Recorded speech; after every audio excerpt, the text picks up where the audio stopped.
Hello YouTube, I hope everyone's fitting well and life is treating you good. Welcome to the woods.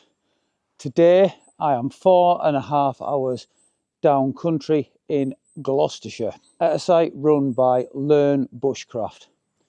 As you've seen, I've got my hammock and tarp set up.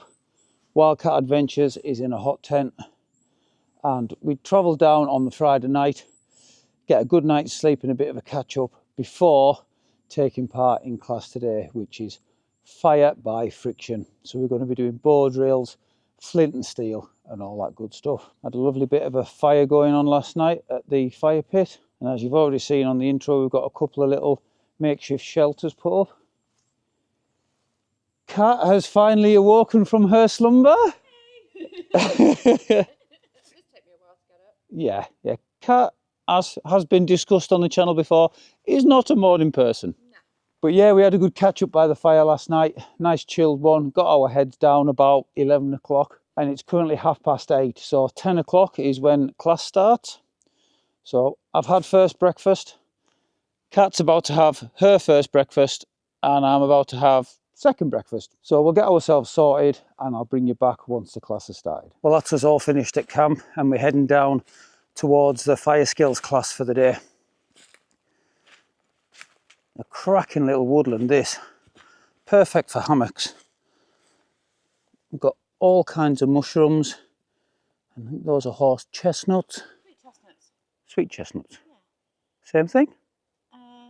It's a nut, it's a spiky nut. But I'm not a mushroom man, I don't eat mushrooms. But Kat, you are getting towards being very competent with your mushrooms. No, I'm not that good. Certainly a lot better than I am. And you have located one that's very poisonous. One with the little frilly skirt on it. Yeah. I think there's some just up here. There is. So this mushroom here is most definitely edible, but only once. You'll see it's got a little skirt on it just there. Bulbous bottom. Maestro, please. It is a destroying angel. So identifying features. So you've got remnants of the universal veil and you've got the egg sac at the bottom, which makes it an Amanita family. And then on the skirt, there's no striations, little lines coming down on this skirt, which means that that is a destroying angel. It will kill you. How badly will it kill you? Oh, pretty good. It's one of the most poisonous mushrooms in the world. As I mentioned earlier in the video, this is run by Learn Bushcraft. Firelighting skills. Something that I can do a little bit of, but eager to learn more as always. We're just heading into the area where we're going to be taught today. Got another lean-to shelter there. Got a proper build over there. That's quite a big build, that, with a soil roof. We'll take a closer look at that in a minute. Parachute set up with a fire underneath it. Some of the tools that we're going to be using. Some to better effect than others, I would imagine. Yeah, well, you know what they say, confidence comes before a fall. Yeah. Just underneath the parachute, got a cracking little fire going. Some wooden mallets and some more kit that we're going to be using over the course of the day. Like I say, I'm really looking forward to learning some more firelighting skills. It's something that I probably should have learned a lot more of a long time ago, to be fair. But the ferro rod and the back of the knife is really easy with a bit of birch bark or some homemade firelighters. Like I say, this is a substantial build, this. Some heavy duty wooden uprights. Got a fire pit in the middle. Looks like a straw and clay wall with some wood set in. Some deer skins. And we've even got a light in the centre. And a cracking view out onto the woodland. Right, I'm going to go and get a brew. And I'll bring you back once the learning begins. So these are just regular cotton wool balls you buy from the supermarket. And what we're going to do first, we need to build the structure of the fire. What we say is completely up to you, but what we find easiest is to create a bit of a raft on the floor. stops the damp ground, the dampness from the ground being absorbed into your dry tinder, and it also allows airflow in from underneath. So what we're going to do is just fluff up the cotton wool balls. And then we need our first grade of twigs. Depending on weather conditions, depends on how many bundles you'll need. If it's raining or your twigs are wet or damp, you might need 4 or 5, 6 bundles. So this is our primary ignition source. This is what's going to build up as much heat as possible. Because everything's dry today, it's not too cold, it's not too damp in here, we could probably get away with 2. Fire needs air, so what I'm going to do, I'm going to lay 2 sticks like that, okay, and I'll show you why now. When we light the cotton wool, you'll probably get 10, 15, 20 seconds before it disappears. So what we want to do is lay our first bundle of twigs 90 degrees to our raft on top of the cotton wool. Now this is where these sticks come into play, because if I just dump these straight on, we're going to cut all the oxygen off and kill it.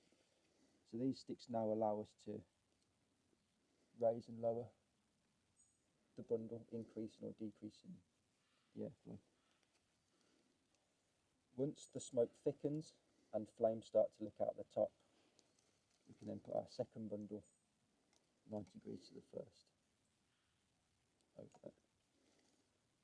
So hopefully this is going to work first time.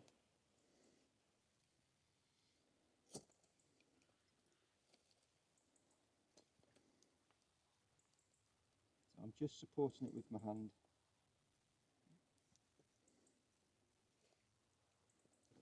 Second bundle ready. So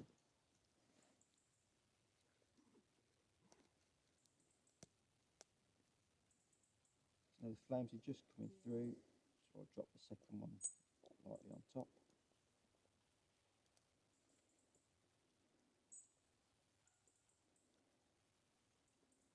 Looks like you're always just slightly keeping it up off the cotton wool still, aren't you? Yeah, I've just let go. Yeah, yeah. You know, see how this smoke's turned into a darker, really quite grey smoke. So that's, as the smoke increases in temperature, it darkens in colour. Okay. And it's also the impurities in the wood, the moisture being burnt off. So, if we lift that up a bit, see what happens. Yeah, so by increasing the oxygen, we'll get more flame through. And then we can start to lay our sticks over the top. I'm laying these horizontally in a square formation, but there are different styles and ways of lighting your fires, depending on what you need it for. But we're going to get to that later on in the day, hopefully. So that's it. As easy as that. Simple.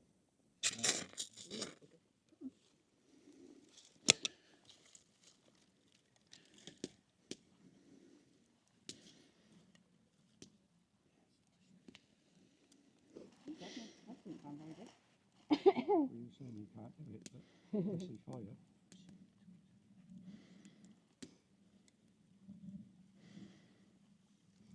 With my other bundle on the bottom, so it's a little bit thinner. Oh, good.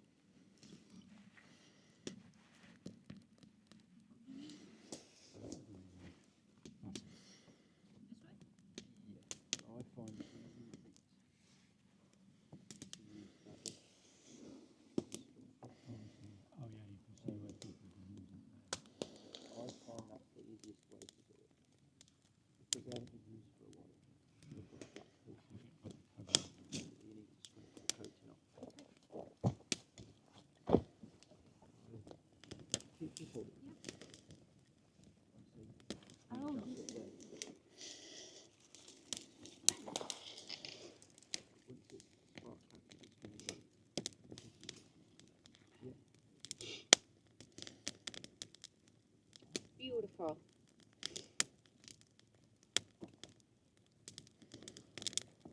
ignition one.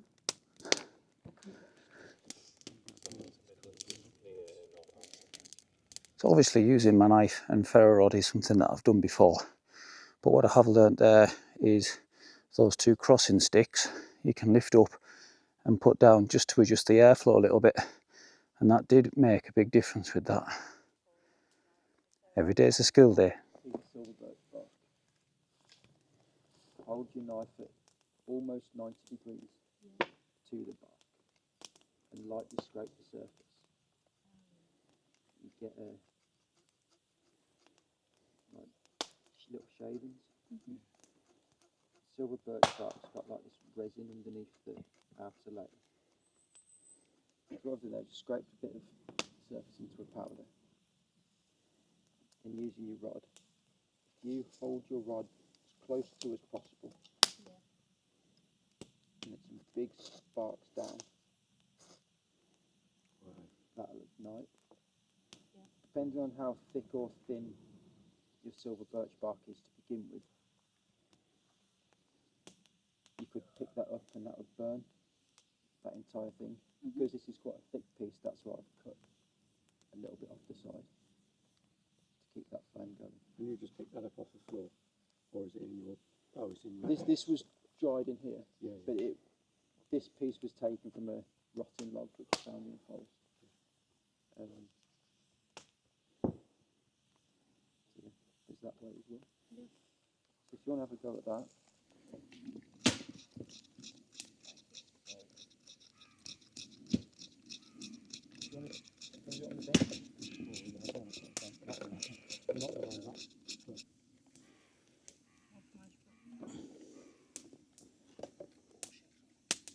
When you did it, it was so easy. Yeah, so it might be down to the amount of pressure you're putting down.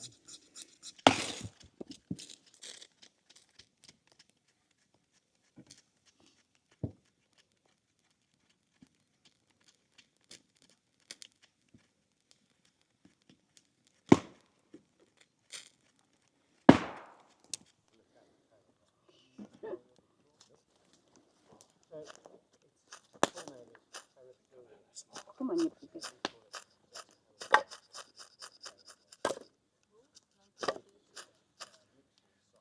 Doesn't that want to go? There you go. Yay! Oh, nearly. That's okay, we'll keep practicing. Keep going. Sorted. We've just stopped for a cup of coffee and a cake. It's 11 o'clock, so time for a little break. So obviously the two things that I've done so far is something that I've used before on the channel and always been successful at. However, this is where I think my success on this course is going to stop, because we're going to be moving on to flint and steel, something which I've never done before. I've actually forged my own steel on a forging course. I have to scroll right down my videos to see that. I did film it, but I've never actually made a flame with it. And then we're going to go on to bow drill. So yeah, don't be expecting anything too successful from here on, but I've got my fingers crossed. I'm here to learn, and of course I'm trying to keep the talking during the class down to a minimum. Before we get into proper flint and steel, we'll look at traditional or more natural tinders. Flint and steel creates a spark just like the ferro rod does, but it's a very small spark. It's not as hot as the ferro rods are. So you've got to catch them in different ways. So instead of firing loads of sparks into a cotton wool ball, you've got to use different things to catch that spark. We can use char cloth to catch the spark, which this is an old pillowcase. So 100% cotton, rolled up into little sausages. Just a pillowcase. We then patch a tin full of little sausages. The lid of the tin's closed with a small hole in the top. That's then baked on the fire.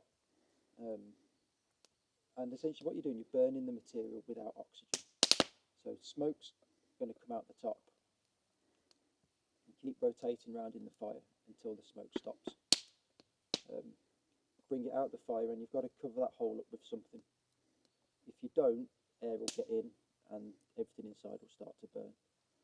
So use a little stick to poke in the hole, or some people use a coin, so just to stop the oxygen getting in. So once you've got your char cloth, you can then catch your spark. First we've got to create the spark. So a normal piece of flint, which is naturally found in certain parts of the country, it's not everywhere. So this is horseshoe fungus. It typically grows on dead birch, and it's quite hard. So it's got a really hard outer shell, and you can process that down into this material that we call armadou. Called what? Armadou. Armadou. Armadou, it's quite fluffy, soft, a bit leathery. Those are two different materials that we can use to catch the spark from flint and steel. Armadou is typically harder to catch a spark on than the char cloth. What I'm going to do, I'm just going to unroll a little bit and break it in half.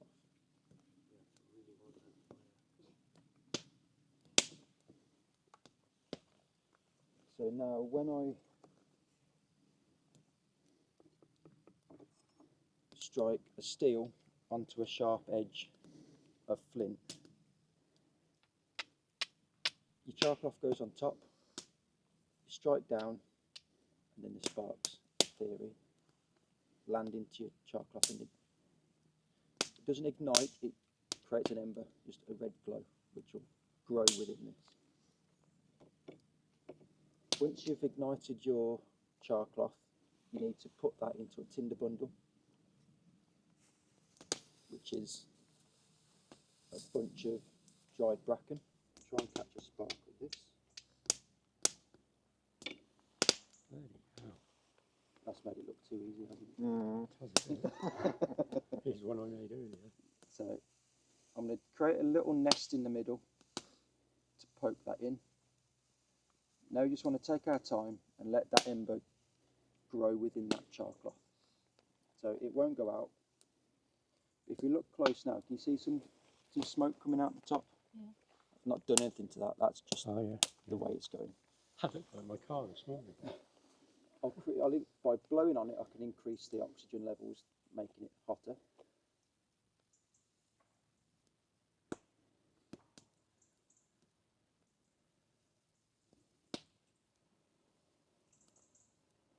Sometimes it's good to stand with your back to the wind, so that when you are taking a breath, if the wind is coming this way, you can lift it up and the oxygen from the wind will catch it. You can take a breather, plus you don't get covered in that acrid smoke.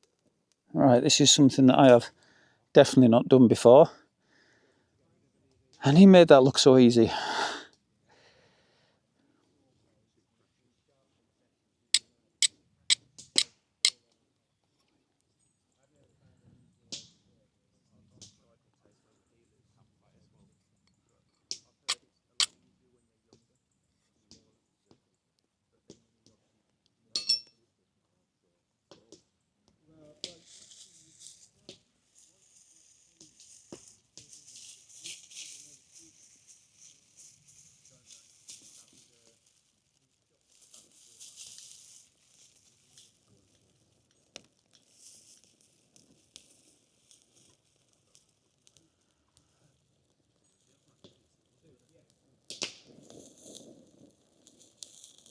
There you go.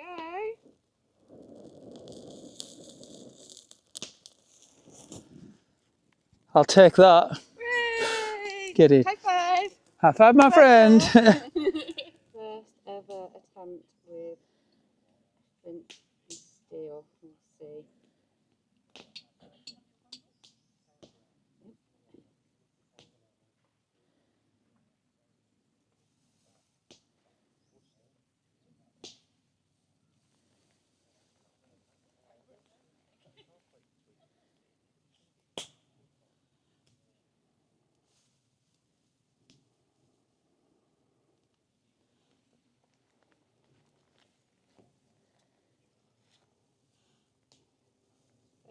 Yes.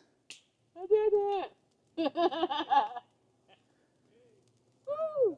We've just had a break for a spot of lunch. I cooked myself up one of those microwave meals in the bags and cooked some sausages in the frying pan. And just had a bit of chill out time.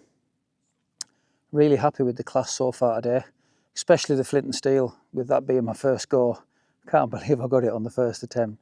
Absolutely over the moon with that, but next up is the big one for me. Something I also have never done before, and that is lighting a fire with the bow drill. I know Kat's had a bit of practice and she can get an ember and hold an ember, but actually turning that into a flame, so far she's struggled. So I really do have my doubts on this one, so let's head into class and see if I can make it happen. Bow drill is probably the most frustrating and difficult element, like type of way to light a fire by friction. You're essentially rubbing two pieces of wood together to create enough heat to create an ember. There are 4 different elements. You've got your half board, which sits on the floor. The half board has a hole in it, which this hole's been burnt with a spindle. And on top of your spindle you have a bearing, or something to hold the spindle in place. The spindle turning inside the half board is what creates friction and heat, and you turn the spindle with a bow. Materials are really quite important here. We're going to be using a hazel spindle. I've got an ivy half board, but there are lime half boards up there, which also works as a combination. You're going to first prepare the spindle.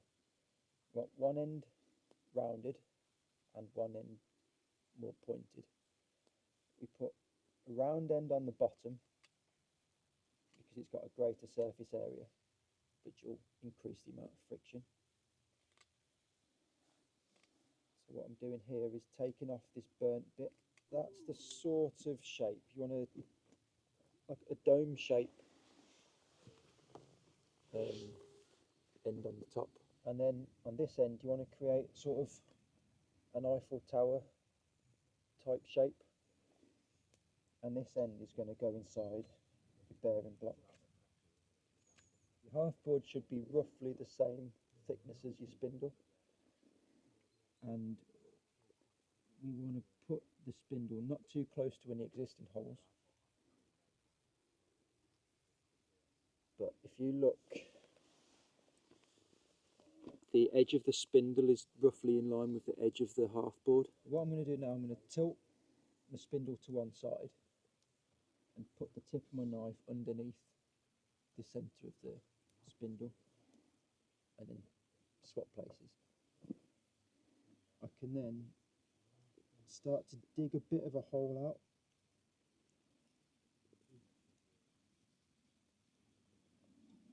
So that hole there now is going to become the next part that we use. The next step is to marry these two up so they are both exactly the same shape. Spindle in the bow, pointy side up, and just one turn around. Just going to hold that in that initial groove that we made. I'm right-handed. Is anyone left-handed? No? So we should all do this roughly the same way.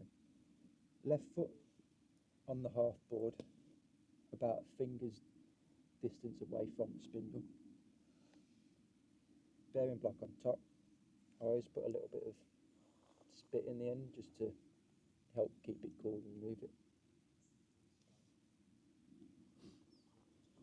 Now this leg is roughly in a straight line behind here. I can then use this hand locked against my knee to keep it stable and upright. It's really important to keep your spindle vertical. If you wander from side to side, it just pings out like that. And all I'm going to do is go slowly backwards and forwards.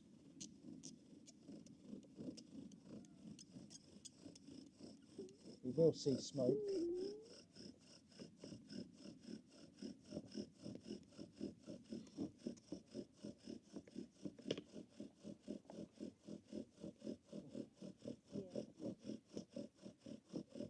Now I'm not putting any pressure down on it, only enough to keep the spindle in its position. So now, the outside form of this will be exactly the same as the inside form of that. They're married up together now. Now I need to create a groove that all of the dust and ember is going to collect in. By rubbing the two together, you're essentially burning away this material to create a fine dust. If I take my knife,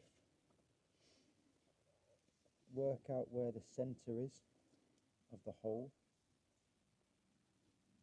and transfer that to the edge.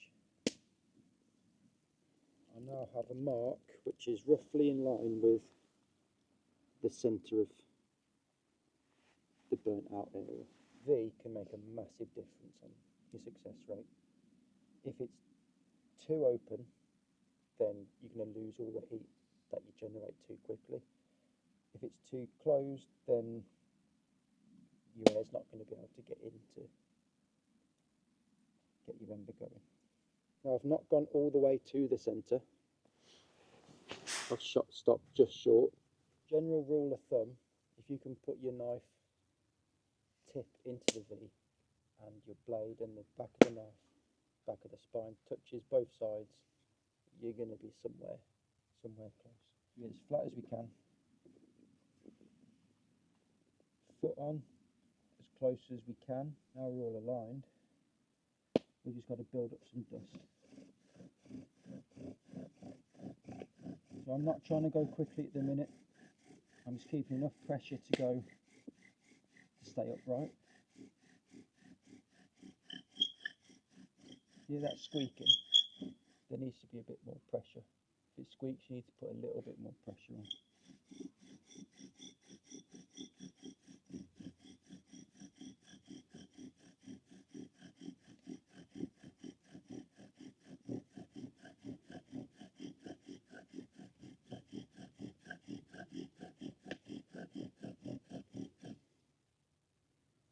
Now, because I had quite a bit of smoke there, I've stopped.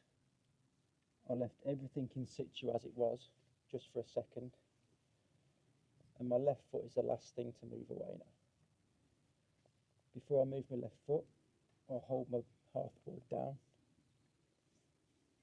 And then with my knife, I'm just going to tap the half-board gently.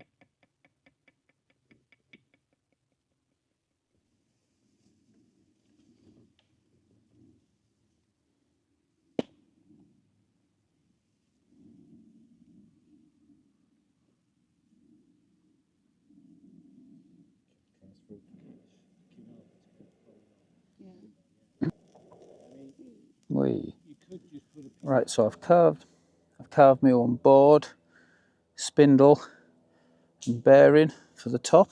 Got my tinder bundle ready. I'm not overly confident on this one, but let's give it a go.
No. That was close.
No. 5 minutes, I think.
No.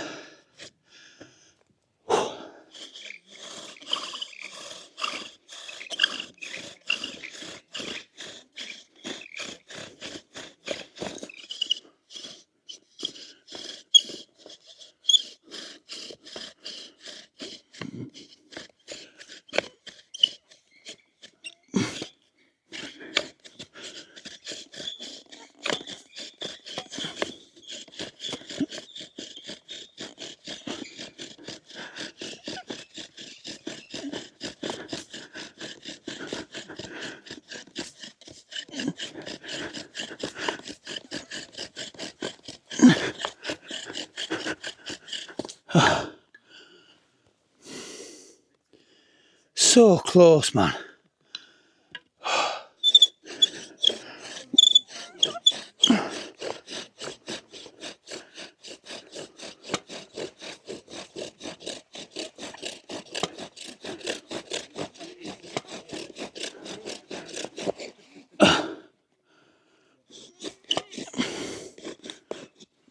My block split.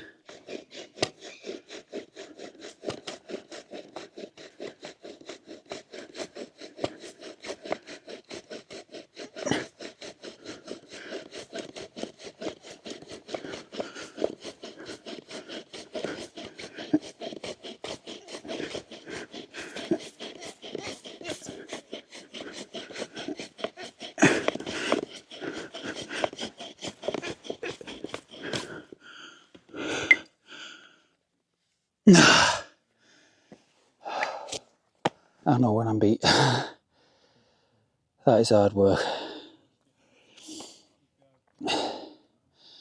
Never mind. Only one failure for the day. I'll take that. All good fun though. I'm still a bit disappointed that I didn't get the bow drill fire going, but considering it was my first go, I'll take it on the chin. What a cracking day at camp and at Learn Bushcraft. Learned a lot of new things. I can take the loss on the chin for the bow drill. That's the first time I've ever picked one up. And super happy with the flint and steel. Unfortunately, when I was down at class, I ran out of battery. So as you can see, it's pitch dark. Kat's got a stove set up tonight. And we're just about to get some food on. I've got the Gym Kitchen piri piri grains. And I'm just going to fry up some bacon in the frying pan. A little bit of an odd combination, but it's just what I've ended up bringing down. So, yeah. If you are interested in coming to do the firelighting course at Learn Bushcraft, I will put a link to the website in the description. So you can click on it, go and check them out, and you can drop them a message to book onto the next class. You've seen me cook this food up many dozen times, so you don't need to see me do it one more. So I'll get it all sorted and I'll bring you back when it's time to eat. James, our instructor for the day, is on his way up to see us. So you'll get your chance to see him, and I'll maybe even give him a chance to say why he started Bushcraft and what he loves so much about it. But while we're waiting for him to come up, peri peri grains and bacon. Probably a first on YouTube, I think. Like I say, a bit of a strange combination, but we're going with it. It'll definitely fill the belly for the night anyways. The bacon is a little bit crispy because I had to do it in water. Because I forgot my oil.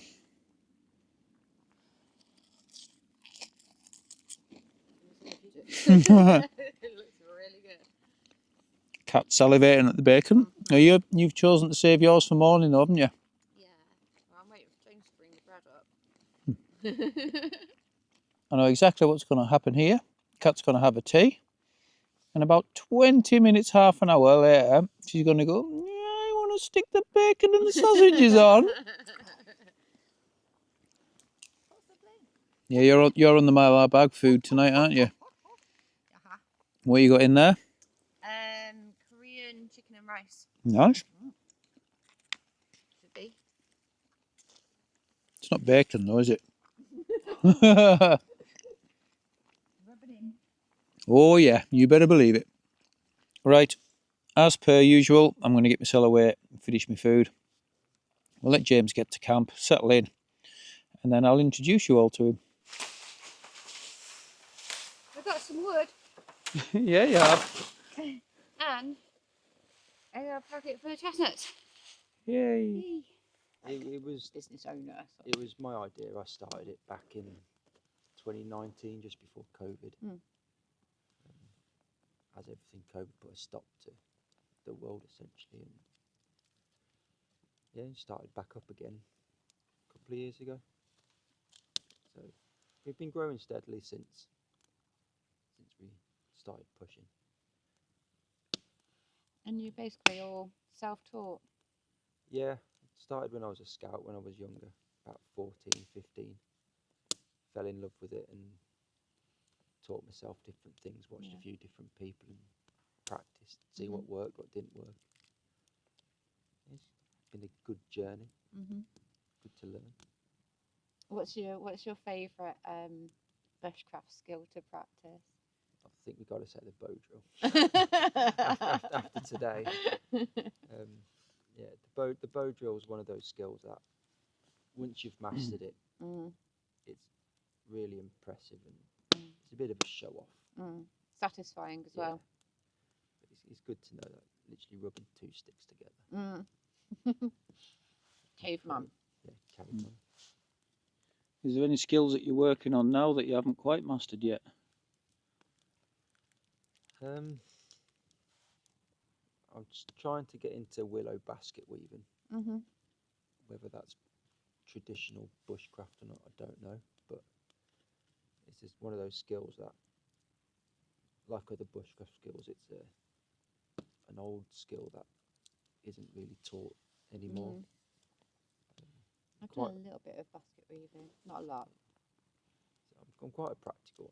I like to work with my hands. So I enjoy making stuff. And if you make stuff out of the materials you find in the woods or can get from the woods, then I do quite like making twine, just like picking up as I was walking the dog, just picking up random bits of material and just, you know, sort of as I'm walking along, just making the twine.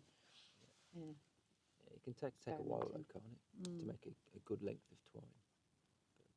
So as well as the firelighting course, what other courses do you run at Learn Bushcraft? We run a few different ones.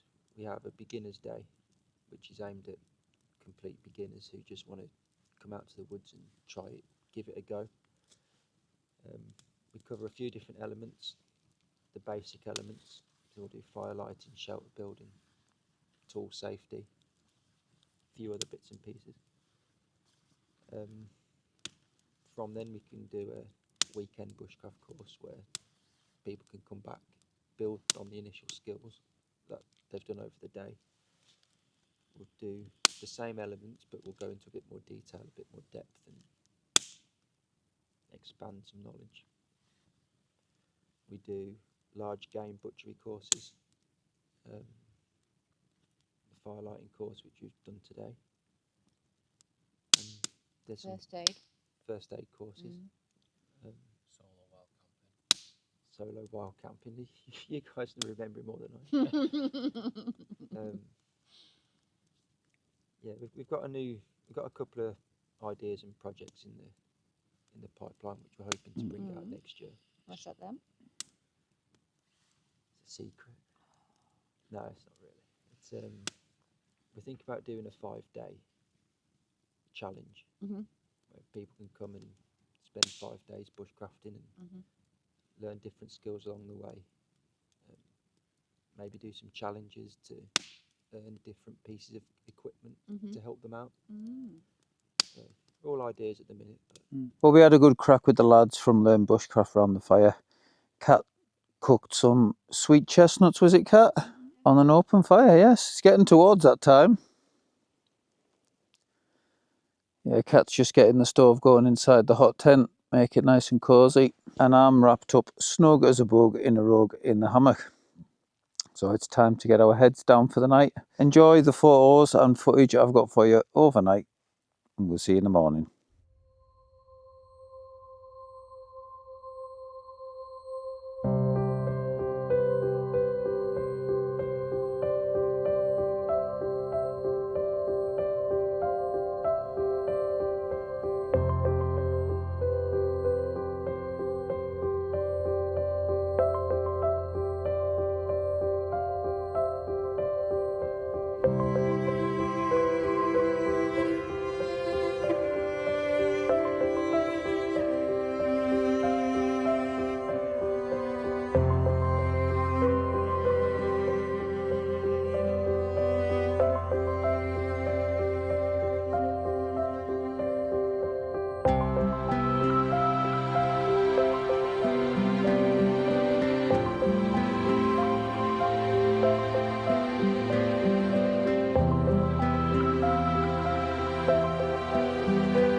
Good morning, everyone. 7:15. It's probably the best laying at camp I've had for a long while. Woke up about 7:15, although we were quite late to bed. Kettle's on, Kat's fired the stove up and is cooking her portions of the bacon and sausage. I'm just on the Alpen and protein healthy breakfast this morning. That'll set me up alongside a cup of coffee. As you can see, day is already starting to break. So we'll get coffee brewed, breakfast's sorted for the pair of us, and then unfortunately it'll be time to start packing up and thinking about going home. I was just saying to Kat, it's been nice to spend 2 days at one camp. It's been a long time since I've done that, and it's been nice and chilled and relaxed, so it's been a good trip out. Really enjoyed the course yesterday and speaking with James last night, just to give you a little bit of an insight into what he does on these courses. Once again, there will be a link to his website in the description. So if you do fancy doing this kind of course, you can go and check him out. Right, let's get that coffee done. Cat store's well and truly going now. She's had to open the door up just to let a bit of heat out. And she's got bacon on, but I've already had mine. Coffee time. Been looking forward to this. Oh yeah. I think Kat will agree with me on this one. There's nothing better than that first sip of coffee in the morning at camp. Especially proper coffee. Yeah. Oh. Right, it's that time of day. I'm going to finish my coffee. Chat some waffle with Kat. And then, like I say, unfortunately, it's going to be time to start packing up. Well, that just about wraps it up for this video. I'm all packed away. I was just slung between those two trees there. I made sure I've taken everything with me. Kat is just finishing off packing up inside her tent. And that is our rubbish bag ready to go. So as always, and as it should be, we'll be leaving no trace. A fantastic couple of nights in the woods. For me, autumn is just the best time to be in the forest and the woodland. The colours, the sounds, you get the nuts dropping off the trees. We've had plenty of animal action, and I've had my trail cam up on the tree for 2 days. So I've got my fingers crossed that I've got some night footage of some deer walking past, because they were very active while we're here. We've had owls, all sorts. I mean, just look at the colour of the leaves on that path. Still got the greenery of the forest, the burnt copper on the floor. What more do I need to say? Absolutely stunning. So thank you very much for joining me on this one, and I hope you've enjoyed it as much as I have. So once again, until next time, stay safe, much love from a Cumbrian lad.